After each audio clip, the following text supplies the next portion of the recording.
Okay, to switch topics, we're going to go back to the issue of the coming GM freeze on auto production in Trumbull County, Ohio, the Lordstown plant. So this is a major issue in my state, and it will, in my opinion, it will start to be twisted eventually into an indictment of the Trump economy. But the reality is that General Motors has been running kind of like, it's just been dysfunctional for decades. All of the automakers in the U.S. have been dysfunctional for decades. It's one of the reasons that they haven't necessarily been able to compete as well as some of their rivals from Germany and Japan and Korea that are now basically producing a lot of cars here. There's I believe there's a Nissan plant in Tennessee, a massive one. There is also a major, I don't remember which, I think there's a Mercedes plant somewhere in Mississippi. So what's going on is, or no, it's in South Carolina. A lot of these foreign automakers, they're building plants here in the USA, but not really in the traditional automaker heartland, which is the Midwest. They're picking the Old South in order to make cars over there. Why is that? Well, in some of these states, the union organizing just isn't what it is here in the North. Southern states were a lot more resistive to union organizing back when it started in the 19th and early 20th centuries. They were. I don't think it necessarily was a good thing for them at the time, because as many of you would probably know, if you're coming from the South, there were a lot of areas that were simply barren for many decades after the Civil War, and it's not as if they were terribly developed before the Civil War. I'm just saying that even though I don't think union organizing is really the reason that industry that industry is able to develop, I don't think that the South was able to boost its business during the early 20th century because of its anti-union attitudes. It didn't actually work.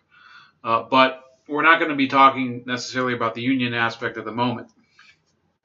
I don't think we're going to talk about it today, but it says the GM layoffs a tragedy caused by embracing government subsidies and not markets. This is by Investors Business Daily, which I think they do publish a lot of very interesting financial news. They're kind of a rival to the Wall Street Journal. And it says General Motors' decision to close 4 plants and lay off 14,700 workers, 15% of its domestic workforce, is an economic tragedy. And it might have been avoided if GM had listened to the market rather than the Obama administration. So it is kind of an indictment of Obama, this piece specifically. But there will probably be many people who will say that, why are you blaming Obama for things that are now occurring under Trump? During and after the financial crisis, the GM decided to do the government's bidding in exchange for billions in subsidies. At one point, the federal government owned more than 60% of its shares, costing it more than $50 billion. By the time it sold the shares in 2013, U.S. taxpayers had an $11.2 billion loss. So that is unbelievable. The stock didn't do so well, and America ended up paying $11.2 billion. How's that working out for GM now? Not very well. GM's CEO, Mary Barra, who took over the company in early 2014, reshaped the company's offerings to please the Obama White House's leftist auto czars, as did her predecessor. Barra has bet the company's future on electric cars and other less popular offerings instead of what people want. So they even call it the gamble on electric cars. I think that there are benefits to electric cars, but I don't know if we're really going to see good environmental benefits. From what I heard, it takes a lot of. It's a very wasteful process to mine for lithium too. So people have this fantasy that there's a such thing as clean energy that is accomplished by electric cars. It just isn't the case. At the end of the day, there is the law of conservation of energy and thermodynamics. We learned that in engineering school, and the fact is that you have to take it from somewhere. Now, are there ways to do it with less pollutants? Absolutely, but there are issues as far as how this energy is generated. And I have one viewer who he knows who he is, and I mentioned one time thorium reactors, and he's like, yeah, absolutely, thorium reactors, a very a very good idea. That's its time has long come overdue, because we tend to have uranium reactors for nuclear power, which are much less stable. Because why? Because uranium is actually much more fissionable in order to turn into nuclear weaponry. Okay, now that's not a concept that I'm like really an expert in, but it's not very difficult to understand. So until we actually move the grid towards a little more sustainable energy, I don't think that electric cars are going to really be the answer, because at the end of the day, you're still burning a lot of energy, electricity. They already tell us to conserve on electricity as is because of the environment. But if you're moving to electric cars, you by default have to charge it and use up a lot of electricity. So it's still pollution, right? I mean, you guys have to make up your mind. So back to the article, it says the GM restructuring reflects changing North American auto markets as manufacturers continue to shift away from towards SUVs and trucks, Reuters noted. In October, almost 65% of new vehicles sold in the U.S. were trucks or SUVs. That figure was about 50% cars just 5 years ago. So that's interesting. Passenger vehicles, the four-door sedans, are not as popular as they used to be. I wonder why that is. But let's keep reading.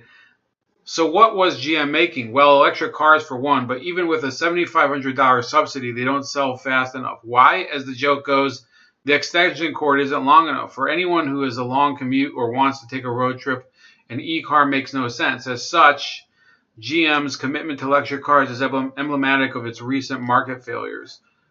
Worse, it's based on a kind of environmental fraud. Electric cars aren't zero emission, as we're constantly told. For one, building an electric car produces more CO2 than building a regular car. For another, if the car's batteries get their charge from electricity generated by a coal-fired plant, that makes an electric car really a coal-fired car. That's true. Now, there's not as many coal-fired plants as there used to be, but the point still stands. But if you're using nuclear power, if you're using power from, we do have an issue of the way our power grid is working in the United States, and that could be something that has to be worked on by somebody, and I don't think President Trump's going to get to it. So people should think about that. There should be a list of things that people are not holding Trump responsible for that maybe they should, because as long as we have a president that so many of you out there seem to have such trust in, we have to get him to do things that are they're beneficial to the country. I'm not saying everything he does is good or bad. I'm just saying that there's plenty of things we're forgetting. So back to Trump. As for President Trump, he hasn't directed his anger at electric cars per se. He has directed it at GM's layoffs from closing 4 plants here in the U.S., idling nearly 15,000 people. Very disappointed with General Motors and their CEO, Mary Barra, for closing plants in Ohio, Michigan, and Maryland, but keeping plants in Mexico and China, Trump tweeted Tuesday. The U.S. saved General Motors, and this is the thanks we get. In particular, Trump says the corporate tax cuts and sharply lower taxes on repatriated profits from overseas should be going straight to the bottom line of companies like GM. This is actually poorly written, so I'm disappointed in IBD, but let's keep going. So he's now promising to look into cutting subsidies on electric cars and imposing tariffs on domestic car imports. I want to say something about subsidies. I don't think subsidies really help make a product affordable, and in fact, in the end, the company will just boost the cost of the product, and therefore the subsidy ends up being swallowed by that. You know, so the subsidy is basically the government pays part of an inflated cost.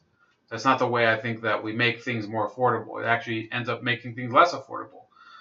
So he's now promising to look into cutting subsidies on electric cars and imposing tariffs on domestic car imports.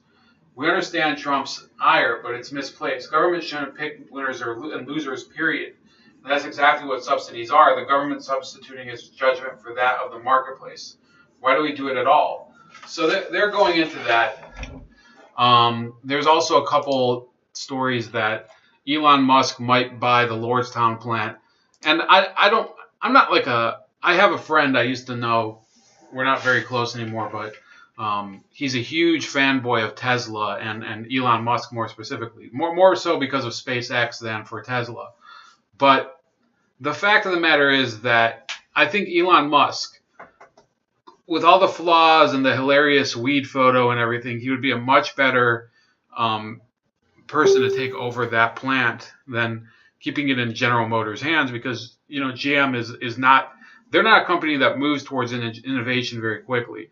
I've known people that have worked for GM. I've actually been to a GM plant as an outside contractor, and I just have to say that the company looks like it's living in the 1970s.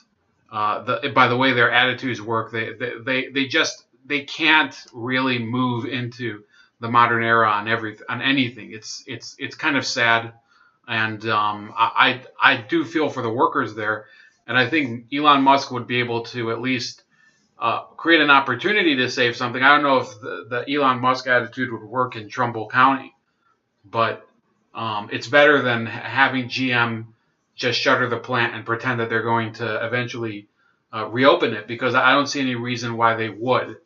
But I'd like to let you know that this opposition to corporate welfare, I oppose corporate welfare. There's another person who opposes corporate welfare, at least in his statement. There's a person I almost never agree with, but it's Bernie Sanders, outsider in the White House. And it says here, one of Burlington's largest employers was Martin Marietta. So he used to be the mayor of Burlington, Vermont. When that defense contractor merged with Lockheed to form Lockheed Martin, I was more than usually attuned to the implication of that deal, the downsizing of 17,000 American workers. For making the tough decision to fire all those workers, the executives of the newly merged company decided to pay themselves $91 million in executive bonuses. $91 million as a reward for obliterating 17,000 jobs. Some of the major recipients of that bonus were the CEO of the company, Norm Augustine, $8.2 million, former Tennessee governor and presidential aspirant Lamar Alexander, $236,000. He's now a senator, by the way. Former Secretary of Defense Mel Laird with $1.6 million, and retired general and former member of the Joint Chiefs of Staff John Vesey, $372,000.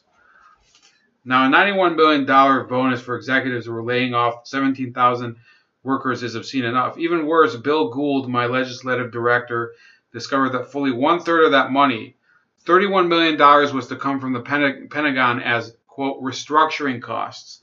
As soon as I heard about this outrageous federal giveaway, I drafted an amendment to prevent the Pentagon from paying the bonus. Imagine workers thrown out of their jobs paying taxes so that the bastards who fired them could stuff their pockets. Bill termed the legislation the Payoffs for Layoffs Amendment. And Bernie was right. And Bernie, he actually did end up partnering with Chris Smith, who was another congressman. Bernie at the time was in Congress. He wasn't in the Senate. He was a representative. But Vermont has one Senate seat, so he was, or one seat in the House of Representatives. So he won that seat, I think, in 1988 or 1998. I don't remember which one. And he succeeded in doing that. And I think that people should just think about it. You don't have to be on either party side to realize that, like the Business Daily article says, The government shouldn't be picking winners or losers, okay? And unfortunately, that's what the left often wants to do in terms of restructuring the economy. That's what the right wants to do many times in saying, well, we shouldn't be. Well, I would say the right, the classic right doesn't necessarily want to do it, but there are a lot of Republicans who do vote for this corporate welfare. So it might not be a right-wing idea, but plenty of right-wing people do it. There were plenty of people who voted for the auto bailout who traditionally say, well, the government shouldn't be involved in the marketplace. Well, it was thanks to you. So I want to hear what you guys think. Do you think Tesla would succeed in the Midwest? Because they have a lot of critics and a lot of justified criticism out in the West Coast, California, Nevada. And, I just find the idea interesting. But in the meantime, please like this video, share the video, subscribe to the channel, subscribe to me on BitChute and at all the social media below. And I'll talk to you guys later.